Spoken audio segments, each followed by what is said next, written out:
يا خالقنا يا رب لعبيدك نداء۔ حضرت ابو ہریرہ رضی اللہ تعالی عنہ روایت کرتے ہیں کہ نبی کریم صلی اللہ علیہ وسلم نے ارشاد فرمایا کہ بے شک اللہ تعالی چھینک کو پسند کرتے ہیں اور جمائی کو ناپسند کرتے ہیں، پس جب تم میں سے کسی کو چھینک آئے اور وہ الحمدللہ کہے تو ہر سننے والے مسلمان پر واجب ہے کہ اس کو جواب میں یرحمک اللہ کہے۔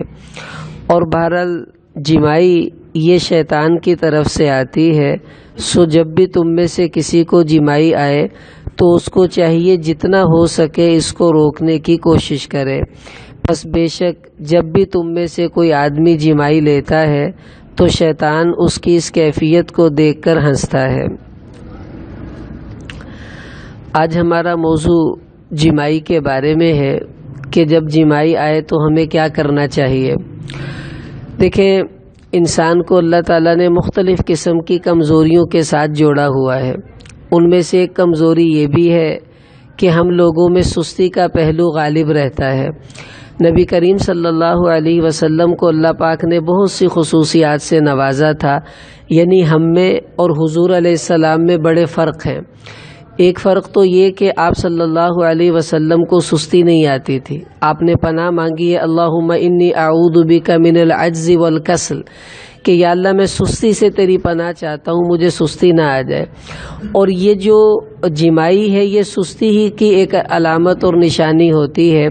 اس وجہ سے آپ علیہ السلام نے فرمایا کہ اللہ تعالیٰ جمائی کو ناپسند کرتے ہیں کہ سستی کی وجہ سے ہے، اور چونکہ شیطان کے اثر سے آتی ہے اس وجہ سے اور زیادہ ناپسندیدگی اللہ کی طرف سے بڑھ جاتی ہے۔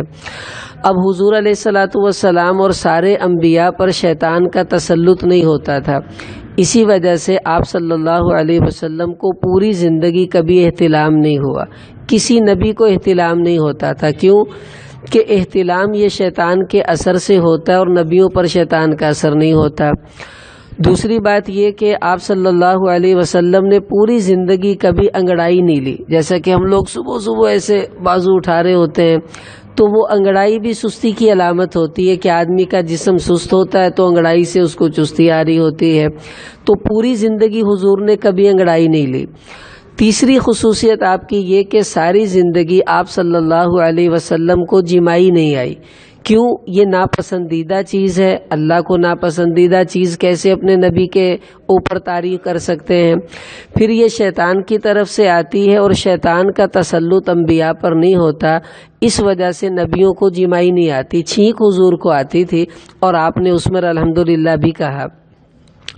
اب جمائی آتی کیوں ہے وہ تو ہمیں پتہ چل گیا کہ یہ شیطان کی طرف سے ہے اور اس کے تسلط سے آتی ہے، لیکن حضرت تھانوی رحمۃ اللہ علیہ نے لکھا کہ ہر جمائی شیطان کی طرف سے نہیں ہوتی، کیونکہ یہاں پر اللہ کے نبی نے یہ فرمایا کہ التثاؤب من الشیطان، کہ جمائی شیطان کی طرف سے آتی ہے۔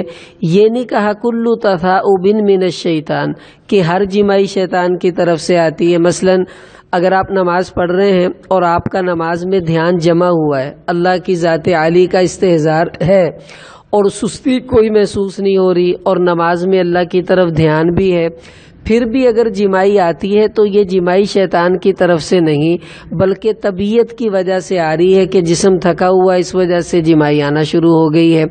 ورنہ شیطان کی طرف سے جمائی تب آتی ہے جب آدمی کی عبادت میں سستی پیدا ہونا شروع ہو جائے اور عبادت میں اس کا جی نہ لگے، اس کا مطلب ہے یہ شیطان کی طرف سے آئی ہے۔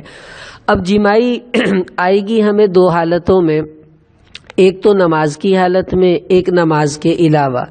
اب جب نماز کے علاوہ ہمیں جمائی آئے تو ہمیں کیا کرنا چاہیے؟ آپ صلی اللہ علیہ وسلم نے اس کے احکامات دیے۔ پہلا حکم تو ارشاد فرمایا کہ فَلْيَقْدِمْ مَا اسْتَطَاعَ، کہ جتنا ہو سکے جمائی کو روکنے کی کوشش کریں کہ جب آ جائے تو ہمیں اس کو روکنا ہے۔ اب روکنا کیسے ہے؟ ایک طریقہ تو حدیث میں آتا ہے، آپ علیہ السلام نے فرمایا کہ فَلْيُمْسِكْ بِيَدِهِ، کہ اپنے ہاتھ سے جمائی کو روکے، منہ پر اپنا ہاتھ رکھ لے۔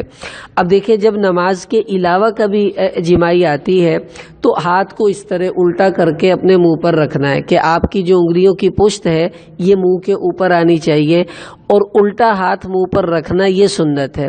اس کی وجہ یہ ہے کہ جب جمائی آتی ہے تو ظاہری سی بات ہے کہ یہ جراثیم منہ کے اندر داخل ہو رہے ہوتے ہیں، اور الٹے ہاتھ سے ہم نے کچھ کھانا پینا تو ہوتا نہیں، اس وجہ سے اس ہاتھ کو استعمال کرنے کا ہمیں حکم دیا گیا۔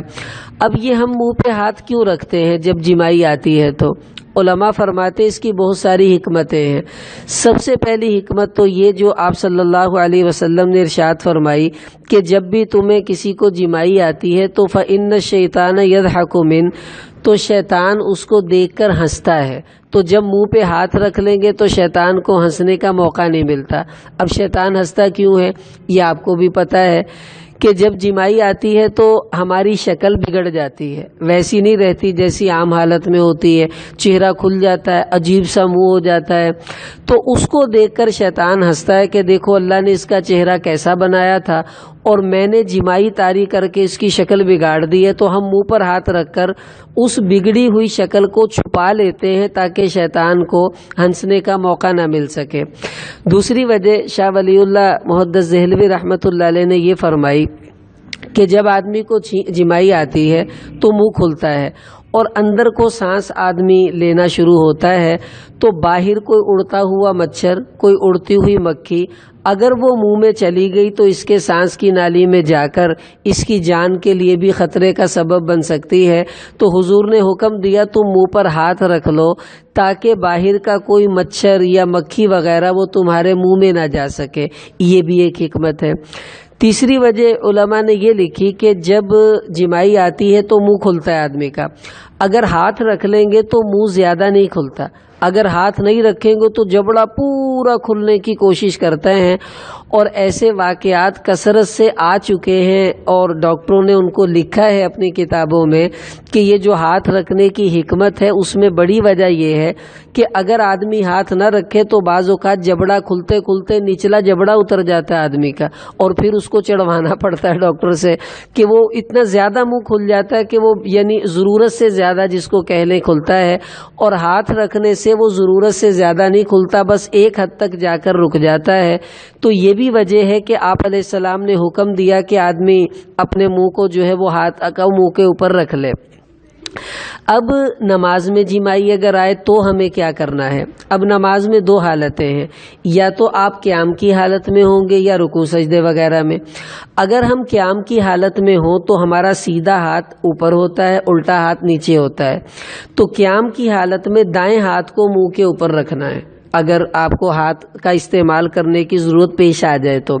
ویسے کوشش یہ کرنی چاہیے، یہ مجرب عمل ہے کہ اگر نماز میں آپ کو جمائی آ رہی ہے تو آپ اپنی زبان کو دانتوں کے نیچے دبا لیں، تو اس سے جمائی نہیں آتی، یعنی اگر ہلکی پھلکی ہے تو وہ دب جاتی ہے، یا ہونٹوں کو اس طرح اپنے دانتوں کے نیچے دبا لیں تو منہ نہیں کھلتا، خود بخود جمائی اندر ہی اندر ختم ہو جاتی ہے اور یوں ہاتھ کو ہلانے کی ضرورت پیش نہیں آتی۔ ایک اور بھی علماء نے مجرب عمل لکھا ہے کہ چونکہ آپ علیہ السلام کو جمائی نہیں آتی تھی، اگر کسی کو جمائی آنے لگے اور وہ یہ تصور کرے کہ حضور کو کبھی جمائی نہیں آئی تو اس تصور کے آتے ہی اللہ اس کی جمائی کو ختم کر دیں گے۔ یہ مسنون عمل نہیں ہے، مجرب ہے، بزرگوں نے اس کا تجربہ کیا اور آگے لوگوں کو بتایا، تو ہم بھی یہ تجربہ کر سکتے ہیں کہ تصور یہ لائیں کہ اللہ کے محبوب کو جمائی نہیں آتی تھی تو میں بھی اگر ایسا کر لوں تو مجھے جمائی نہیں آنی چاہیے، تو ممکن ہے اس سے جمائی رک جائے۔ اب آپ نے تصور بھی کر لیا، زبان بھی دبا لی دانتوں کے نیچے، لیکن جمائی کہتی ہے میں تو آ کے ہی رہنا، تو پھر اب اگر قیام کی حالت میں ہے تو اپنے دائیں ہاتھ کو الٹا کر کے اس طرح رکھیں گے، اس کو استعمال کرنا ہے، بائیں کو نیچے سے نہیں نکالنا۔ رکوع میں ہیں اور بیٹھے ہوئے ہیں یا اس حالت میں کبھی آتی ہے تو پھر الٹے ہاتھ کا استعمال کرنا ہے، جیسا کہ عام حالت کا ہمیں حکم دیا گیا۔ اب ایک حکم تو یہی ہے کہ جمائی آ جائے تو تم روکنے کی کوشش کرو، طریقہ اس کا یہ ہے، اور پھر روکنے میں ہاتھ کا استعمال کرنا ہے یا دوسرے طریقے ہیں۔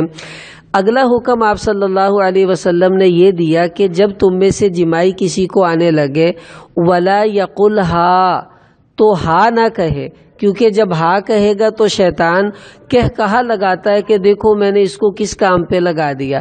اب وہ ہا کیا ہے، اب یہ میں کر کے دکھاؤں گا تاکہ ہمیں پتہ چلے کہ جس حکم سے ہمارے نبی نے ہمیں منع کیا ہم وہ کام اکثر اوقات کر گزرتے ہیں۔ مثلا جبائی آتے ہیں ہم یوں کرتے ہیں، یہ ہے وہ جس سے حضور نے منع کیا ولا یقل ہا، کہ ہا کی آواز منہ سے نہ نکالے۔ اس آواز کے نکالنے سے بھی شیطان ہنستا ہے کہ دیکھو میں نے اس کو کس کام پہ لگا دیا، اور یہ اس وجہ سے آپ نے اس کو روک دیا۔ اب یہ جو ہا کی آواز نکلتی ہے اگر تو نماز کے علاوہ ہے تو ناپسندیدہ بات ہے۔ اب نماز میں نکلی ہے تو اس کی دو صورتیں ہیں، یہ بہت توجہ سے سننے کی بات ہے۔ اگر تو آپ نے پوری کوشش کی جمائی کو روکنے کی اور بغیر اختیار کے یہ آواز نکل گئی ہاں، تو کوئی بات نہیں ہے، کیونکہ جس چیز پر آدمی کا اختیار نہیں ہوتا شریعت اس پر ہماری پکڑ نہیں کرتی۔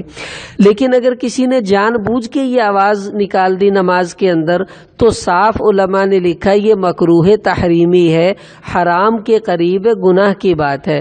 اور بعض علماء تو فرماتے ہیں جان بوجھ کر اگر یہ آواز نکالی ہے تو نماز کو دوبارہ پڑھنا پڑے گا، اس نماز کا ثواب نہیں اس کو ملے گا، کیونکہ یہ ناپسندیدہ آواز اس نے جان بوجھ کے نکالی اور اس کو ایسا نہیں کرنا چاہیے تھا۔ خیر یہ آواز کا مسئلہ ہے۔ دوسرا یہ کہ کبھی کبھار ایسا ہوتا ہے کہ جمائی آئی اور اس کے دوران میں آدمی تلاوت کرتے کرتے کچھ لفظ بھی پڑھ دیتا ہے۔ مثلا آپ اپنی سنتیں پڑھ رہے ہیں اور پڑھتے پڑھتے آپ کو جمائی آئی، اب دو چار لفظ اسی میں نکل جاتے ہیں، کیونکہ اس میں آدمی کا اختیار نہیں ہوتا۔ تو اچھی طرح سمجھ لیں اگر آپ نے جمائی آتے وقت نماز کے اندر اونچی آواز میں کچھ الفاظ پڑھ دیے ہیں، بھلے 2 پڑھے ہیں، 4 پڑھے ہیں، 6 پڑھے ہیں، تو اس سے نماز فاسد ہو جاتی ہے۔ اس لیے نماز کو دوبارہ پڑھنا ہوگا، یہ بڑے احتیاط سے چلنا چاہیے۔ اس لیے صاف بات ہے جب جمائی آئے تو کوشش کریں تلاوت نہ کریں، جمائی کو آ لینے دیں، اس کے بعد وہاں سے تلاوت شروع کر دیں۔ اور بلکہ علماء نے تو آداب میں سے یہ بات لکھی ہے کہ امام مجاہد رحمۃ اللہ علیہ فرماتے یہ عبداللہ بن عباس رضی اللہ عنہ کے شاگرد ہیں، فرماتے ہیں کہ جب تم میں سے کوئی آدمی تلاوت کر رہا ہو، جیسے ہم ویسے قرآن پڑھ رہے ہوں، اور اس دوران اس کو جمائی آ جائے تو اس کو چاہیے تلاوت کو بند کر دے، جب جمائی ختم ہو جائے پھر تلاوت کو شروع کرے۔ اور حضرت اکرمہ رحمۃ اللہ علیہ فرماتے ہیں یہ قرآن کا حق ہے کہ جب جمائی آئے اور آپ تلاوت کر رہے ہوں تو تلاوت کو روک دیا جائے، بعد میں تلاوت کرے جب جمائی چلی جائے۔ کیوں کہ تلاوت کا مطلب ہے بندہ اللہ سے باتیں کر رہا ہے، اور جمائی کا مطلب ہے شیطان بندے کو سست کر رہا ہے۔ تو اب پہلے شیطان کو دفع کرے، اس کے بعد اپنے اللہ سے مناجات کرنا شروع کرے۔ اور ایک بات علماء نے یہ بھی لکھی کہ جمائی کے وقت اگر انسان تلاوت کرتا ہے اس کا ایک بڑا نقصان یہ بھی ہوتا ہے کہ بعض اوقات حروف بگڑ جاتے ہیں پڑھتے ہوئے، یعنی نکالنا تھا ہا نکل جائے گی ہا اور معنی بدل جائے گا قرآن کا، نکالنا تھا قاف نکل جائے گا کاف، باریک ہو جائے گا، اس سے معنی بدل جائے گا۔ تو دوران تلاوت اگر جمائی آئے تو قرآن بند کر دیں، پہلے جمائی تسلی سے لے لیں، اس کے بعد پھر بعد میں آپ تلاوت شروع کر دیں۔ اب دیکھیں یہ ہماری کمزوری ہے کہ جمائی ہمیں آئے گی، اکثر ایسا ہوتا ہے نیند کی کمی ہے جمائی آ رہی ہوتی ہے، کچی نیند سے آدمی اٹھتا ہے تو جمائی آ رہی ہوتی ہے۔ اب جب بھی جمائی آئے تو ہمیں فوراً سوچنا چاہیے کہ اس وقت نبی کریم صلی اللہ تعالی علیہ وسلم کا عمل کیا تھا، جو عمل حضور نے کیا ہم جلدی سے اس عمل کو کرنے میں لگ جائیں۔ موقع کی سنت ادا کرنا یہ مسلمان کا سب سے بڑا جو ہے کمال ہے کہ اس وقت حضور نے جو ہمیں بتایا ہم وہ کرنا شروع کر دیں۔ اب جب جمائی آئے سب سے پہلے کیا کرنا ہے بھائی، روکنے کی کوشش کریں، اگر نہیں رک رہی اس کے بعد ہم نے کوشش کرنی ہے منہ پر ہاتھ رکھنا ہے۔ تیسرا کام یہ کرنا کہ ہا کی آواز ہم نے نکلنے دینی۔ اور جمائی آنے کے بعد بہت سے لوگ وہ کہتے ہیں جی استغفر اللہ کہنا چاہیے، یعنی شیطان سے پناہ مانگے، اعوذ باللہ پڑھیں، استغفار پڑھیں۔ بھئی کیوں کہ جی حضور نے کہا کہ شیطان کی طرف سے ہے، اس وجہ سے جب شیطان کا اثر ہے تو اعوذ باللہ پڑھ کے شیطان کو بھگا دیں۔ دیکھیں اچھی طرح سمجھ لیں کسی بھی عمل کو کرنے سے پہلے ہمیں دیکھنا چاہیے آیا اس پر نبی کریم صلی اللہ علیہ وسلم کی مہر لگی ہوئی ہے کہ نہیں لگی ہوئی۔ اپنی طرف سے دین بنانا اس کو بدعت کہتے ہیں۔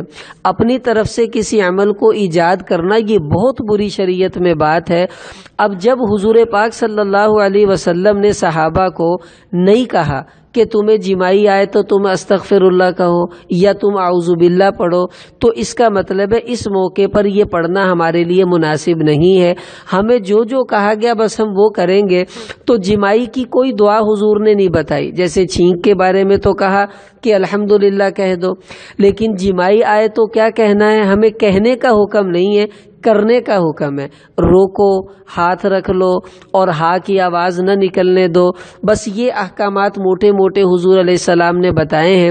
اب دیکھیں، ایک تو ہم اپنے گھر اپنے بچوں کی تربیت کریں۔ اب یہ چھوٹے چھوٹے آداب اپنے بچوں کو ہم اگر آج سے سکھانا شروع کریں گے تو بڑے ہوتے وقت ان کی عادت بن جائے گی اور پھر وہ اس عادت کو اپنانے کی کوشش بھی کریں گے۔ اور اگر ہم نے ابھی سے توجہ نہ دی تو یہ بہت مشکل ہو جائے گا کہ ہم جو ہیں وہ اپنے بچوں کو دین کے اوپر ڈال سکیں۔ میرا چھوٹا بیٹا حسین 2 سال کا ہے، تو چھینک آتی ہے تو میں اس کو کہتا ہوں بھی الحمدللہ کہنا۔ اب اس کو الحمدللہ بھی پورا کہنا نہیں آتا، الحمدللہ اس طرح کا کوئی لفظ بولتا ہے۔ اور مجھے کبھی کھانسی بھی آتی ہے نا تو وہ کہتا ہے الحمدللہ، تو اس کو یہ نہیں پتا کھانسی اور چھینک میں فرق کیا ہے، بس وہ آواز سمجھتا ہے بھی ایسی آواز آتی ہے تو وہ الحمدللہ خود ہی کہہ دیتا ہے۔ تو ہم ابھی سے اپنے بچوں کو آداب سکھائیں۔ اب یہ جماعی کا پورا ادب اپنی مستورات کو بھی سکھائیں، کیونکہ ماں کو آتا ہوگا تو بچوں کو خود سکھا دے گی۔ آپ تو گھر میں ہر وقت نہیں ہوں گے نا، شام کو آئیں گے بچے سوئے ہوتے ہیں، صبح آپ جائیں گے تو بچے اسکول چلے جاتے ہیں، تو ہمارا اپنے بچوں سے میل ملاقات نہیں ہوتا، لیکن ماؤں کا ہوتا ہے۔ اب جو دین یہاں ہم سیکھتے ہیں جا کر اپنی مستورات کو سکھایا کریں، تاکہ وہ سیکھیں گی تو بچوں پر وہ اس کو اپلائی کر دیں گی، انشاءاللہ ہمارے بچوں میں دین منتقل ہونا شروع ہو جائے گا۔ اب اس کی ہم نے آج سے کوشش کرنی ہے کہ جماعی کے ان احکامات پر اپنے آپ کو پورا ڈھالنے کی کوشش کرنی ہے۔ اور آپ دیکھیں گے معاشرے میں اس کی بڑی کمی پائی جاتی ہے۔ مثلا جماعی آتی ہے، لوگ منہ پہ ہاتھ نہیں رکھتے، حالانکہ یہ بری بات ہے مجلس کے اندر ایسی صورت اختیار کرنا جو دیکھنے والے کو ناپسندیدہ ہو۔ یہ پسندیدہ عمل نہیں دین کے اندر۔ اسی لیے آپ علیہ السلام نے ہمیں ہاتھ رکھنے کا حکم دیا کہ ناپسندیدہ شکل کی وجہ سے دوسروں کو کراہت ہوگی، یہ مناسب نہیں ہے۔ تو اس کی ہم سب نے کوشش کرنی ہے، تو سب اہتمام کریں گے نا انشاءاللہ۔